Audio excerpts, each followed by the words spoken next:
गांव में खागड़ जोटा गौशाला में कोई भी गाय है, लंगड़ी है, परेशान है, उसका काम फ्री है हमारा, उसका कोई पैसा नहीं लेते। पशुओं का ध्यान रखे, जैसे छोटे बच्चों का सींग बनवाना शुरू कर दे तो सींग खराब नहीं हो जाता, कई बार सींग अवर हो जाते हैं। छोटे बच्चा 3-4 महीने का बच्चा होता है, उसके सींग बनवाने शुरू कर दे।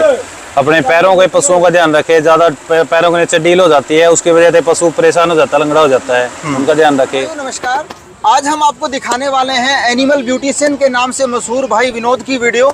जी हाँ दोस्तों, जैसा आपने किसी शादी विवाह में जाते हैं तो पहले शेविंग बनवाते हैं या दाढ़ी बनवाते हैं या कटिंग करवाते हैं, ठीक वैसे ही आज पशुओं के लिए शादी ब्याह वाला ही काम है। क्योंकि हम पहुंचे हैं एनडीआरआई करनाल पशु मेले के अंदर, जो कि एक नेशनल लेवल का पशु मेला है और पशुओं को कंपटीशन में लगाने से पहले तैयार किया जाता है और वो काम भाई बखूबी करते हैं विनोद। तो सबसे पहले इन्हीं से जानेंगे कि इनको एक कला कहाँ से सीखने को मिली। भाई साहब नमस्कार। नमस्कार भाई साहब, सभी दर्शकों को राम राम। मेरा नाम विनोद कुमार है जी, गांव बड़सिकरी, डिस्ट्रिक्ट कैथल से हूँ मैं। ये सींग बनाने का, खुर बनाने का, कटिंग करने का काम है हमारा। पशुओं की जाट बढ़ जाती वो भी काटते हैं, सारों मेले में जाते हैं, लोकल काम भी करते हैं जी। हाँ जी। अच्छा भाई साहब, ये बताओ आपको ये आइडिया कैसे आया? आइडिया तो जी पहले मैंने जॉब की थी, 2-3 साल हरियाणा पुलिस में 4th क्लास में जॉब करके आया था मैं जी। फिर उन्होंने मुझे हटा दिया था। अच्छा।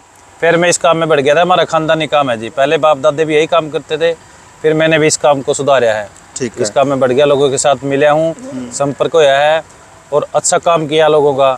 आज अगर बात करें किसी भी पशु मेले में जाते हैं, कोई पशु 1st, 2nd, 3rd आता है तो लगभग काम आप ही के किए होते हैं, चाहे सींग बनाना हो, खुर बनाना हो, कटिंग करनी हो। ऐसे है जी, तो सबके साथ अलग अलग कोई जुड़े कारीगर और भी आते हैं, लेकिन हमारा भी काम दम तो ये कहते हैं परमात्मा सबको 2 रोटी का रोजगार दो, उनके भी काम चलते हैं, हमारे भी। बाकी मेले में बहुत से डांगरों का काम लग रहे हैं। कारण ये वक्त मुजफ्फरनगर करके आए थे, अब यहाँ आगे मुजफ्फरनगर से सीधे यहाँ भी कल के लग रहे हैं, अभी काम चालू है। अगर कोई अपनी वीडियो देख करके कोई पशुपालक ऐसा है जो मेलों में नहीं लेके जाता, लेकिन उनको ये शौक है कि हमारा पशु भी अच्छा लगे, अगर वो कटिंग करवाना चाहे, सींग बनवाना चाहे या खुर बनवाना चाहे, अगर अपने घर बुलाता है तो उसका क्या कुछ चार्ज होगा आपका? चार्ज तो जी एरिया के हिसाब से चार्ज होता है। जैसे हमारा लोकल एरिया है, जब 20-25 किलोमीटर का एरिया है ना, वो हम 500 रुपये सींग बनाई के लेते हैं। ठीक है। अगर कटिंग के लेते हैं 1000 रुपये।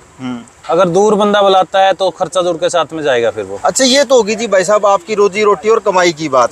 अब समाज सेवा के लिए क्या कर रहे हो वो थोड़ा और बताओ। समाज सेवा के लिए यही है जी, जो गांव में खागड़ जोटा गौशाला में कोई भी गाय है, लंगड़ी है, परेशान है, उसका काम फ्री है हमारा, उसका कोई पैसा नहीं लेते।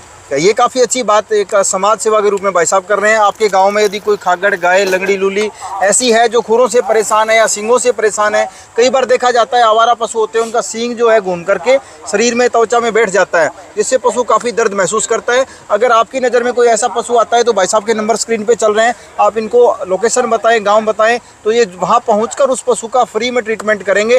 कोई ऐसा नहीं है उसका आपको चार्ज देना पड़ेगा। तो एक तो उस पशु को दर्द से मुक्ति मिल जाएगी और साथ में भाई साहब का भी एक पुण्य का काम हो जाएगा। ठीक है जी, राम राम।